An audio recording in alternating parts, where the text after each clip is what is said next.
Royalty. Royalty. Shalom, Lit parents. This week, we'll be dealing with Noah's Ark. Yay! A new series. Lesson 1 is titled The Great Flood. Our scripture for this week is Genesis chapter 6, verses 1 through 16.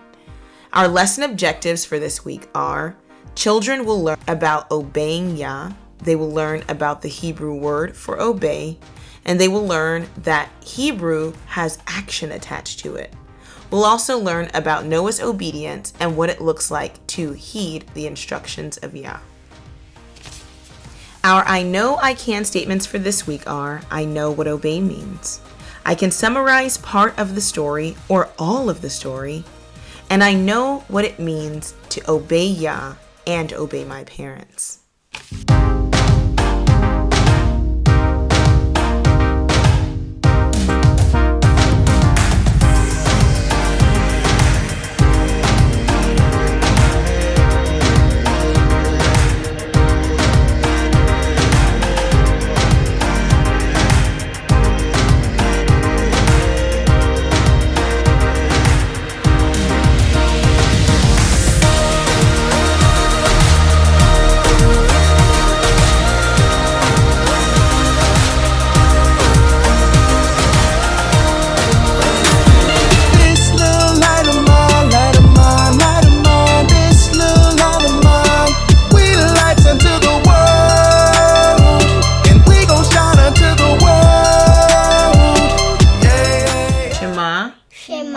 Yisrael, Yahuwah, Eloheinu, Yahuwah, Ehad, Va'ahavta, Et, Yahuwah, Eloheha, Behol, Levavacha, Uvhol, Nafshecha, Uvhol, Meodecha.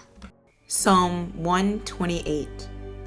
Blessed is everyone who fears Yahuwah, who walks in his ways. You will indeed eat of the labor of your hands. You will be happy, and it will be well with you. Your wife will be like a fruitful vine within your house. Your children will be like olive shoots about your table. Look, for thus shall a man be blessed who fears Yahuwah. May Yahuwah bless you from Zion, that you may see the good of Jerusalem all the days of your life, and that you may see your children's children. May peace be upon Israel.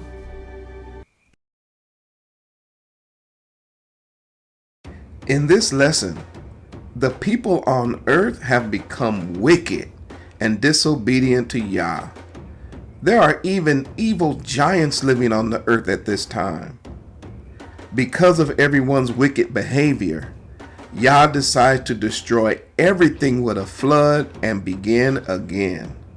But Noah found grace in the eyes of Yah, and Yah informed Noah of his plan to save him and his family from the flood. He instructs Noah on how to build a huge ark, and Noah follows Yah's plan exactly as Yah told him.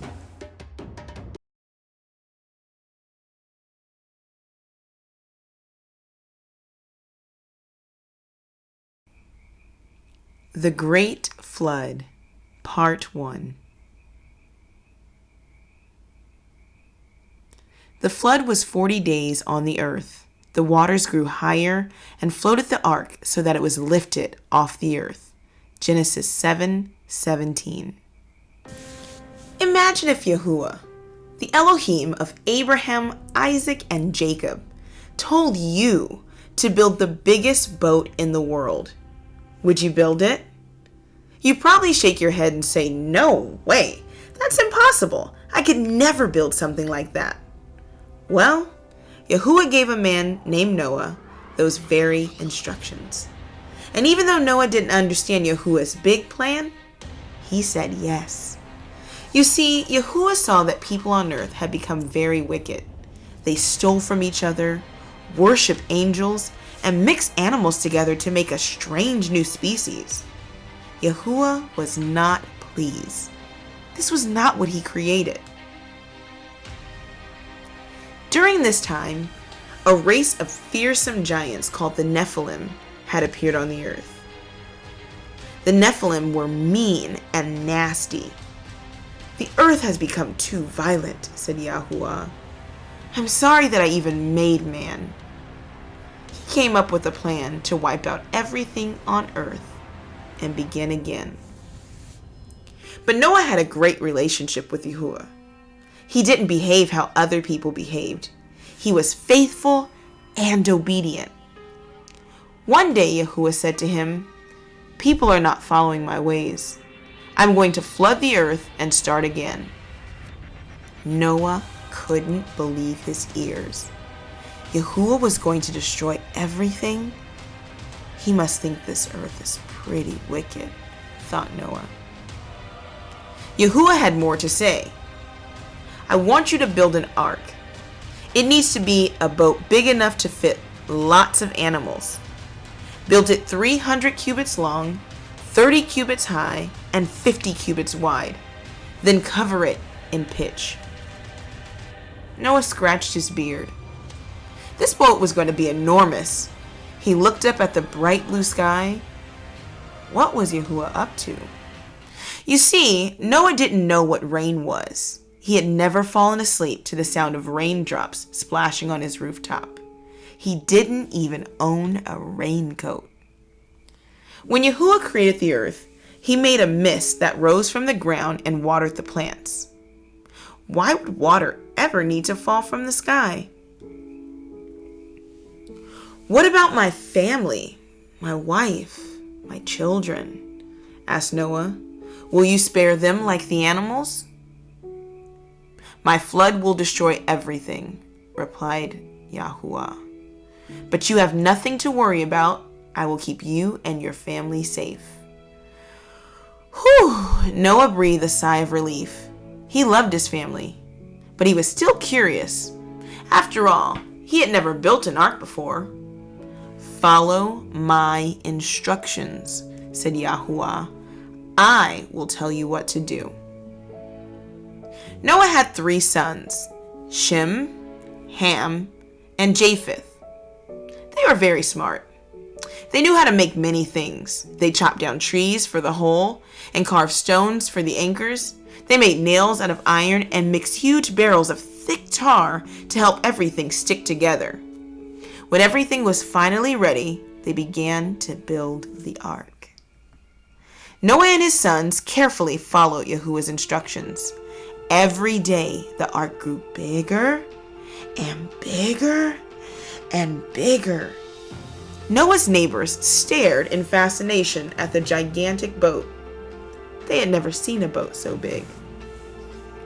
"Did Yahuwah really tell you to build this ark?" they laughed. "You're wasting your time, you old fool." Noah glared at his neighbors. "If you put your faith in Yahuwah, you can join us," he replied. But his neighbors continued to mock him and would not listen. "We don't need Yahuwah for anything," they said. "We have the angels to guide us." Noah and his sons ignored their laughter and continued building the ark. They built 3 decks for the animals and put in a special door to walk through. They built themselves cozy rooms to sleep in and added a big window so they wouldn't get too smelly. Lastly, they built a wooden roof and covered the ark in a sticky black pitch to make it waterproof. Finally, the ark was finished. The men put down their tools and gazed up at the mighty boat. "Whoa, what an awesome boat," said Shem. "Have you ever seen anything so big?" Little did Shem know, his family were about to get ready for an extraordinary journey.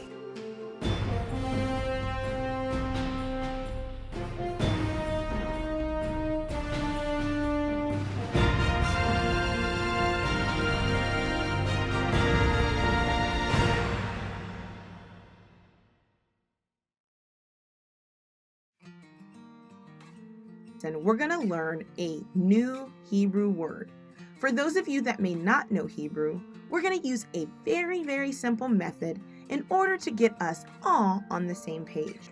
This simple method is the method of using the pictograph form or the ancient picture form so that we can all understand what these words mean. As we progress through our lessons, we'll incorporate or we'll add in the other forms of Hebrew, but for now, since we're starting out, we're going to use the pictures that we can see and experience with our eyes. These pictures are things that are part of your everyday life, so don't be alarmed if it's something that looks a little strange because we're going to explain it. Today's Hebrew word is the word Shema.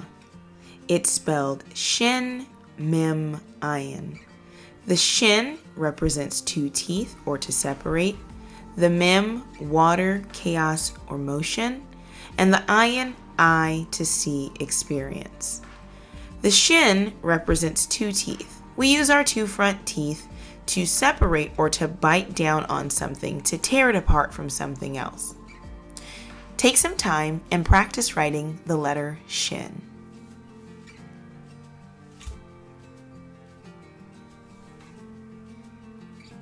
The next letter we have is the word Mem. The Mem makes an up and down motion just like water. It represents movement, chaos, or motion. Practice writing the letter Mem.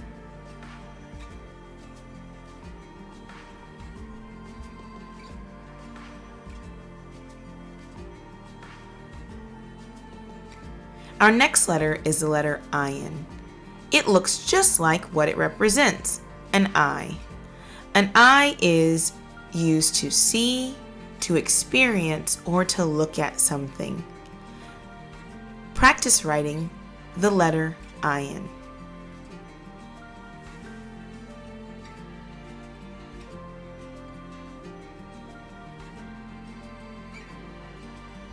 All three of these letters together give us the definition of what it means to obey. Obedience means to separate from one thing, to hear or to yield to move and do the thing or experience what it is that lies ahead. These three letters give us the Hebrew word Shema. Repeat after me. Shema. Shema means to hear and obey. Let's do a fun exercise. Parents, I'm going to need your help. When I give a command, I want you to point to that area on your head where the child should be pointing. All right, let's go. If you can hear me, touch your eyes. If you can hear me, touch your nose. If you can hear me, touch your ear. Now if you can hear me, raise both hands in the air and scream, Shema! Wonderful.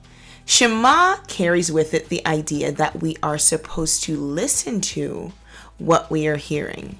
When Yah gives an instruction, like the one he gave to Noah, he wasn't thinking that Noah was just going to listen to it with his ears, but he also knew that Noah was supposed to obey it by what he did. As followers of Yah, our job is to not just read or hear the word being taught by our parents or by our mores or moras, but we're also supposed to do the things that we learn.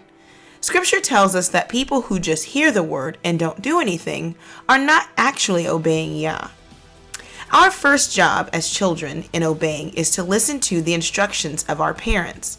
Listening to the instructions of our parents prepares us to better understand when Yah gives us instruction, and it helps us to do it when he says to do it. In our obedience, we're supposed to be diligent.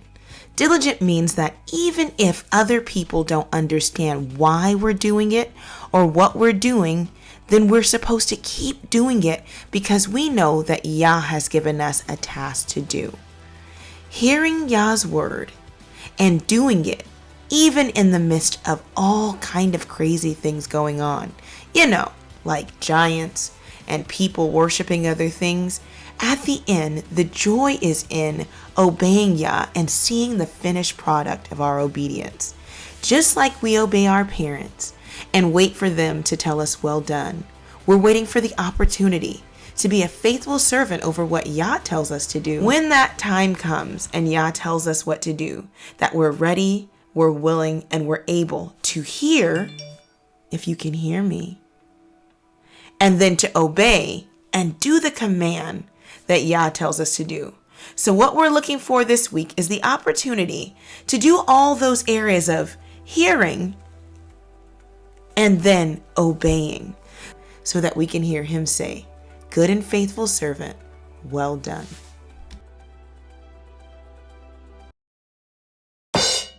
This week's memory verse is from 1 John chapter 5, verse 3.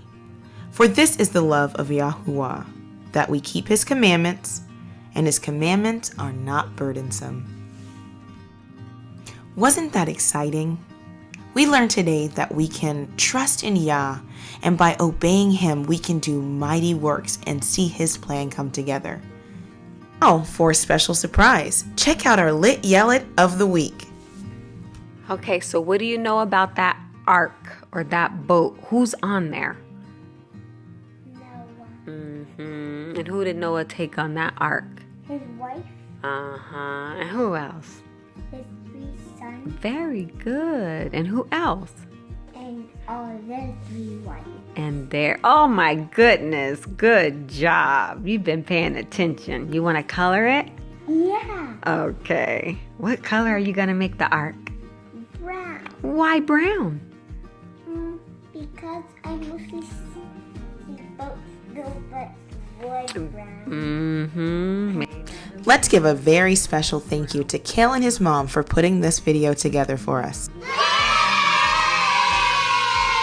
Go to BiblePathways.com and check out some of the cool activities they have for this lesson. Until next week, may the Most High keep you, bless you, and may his face shine upon you.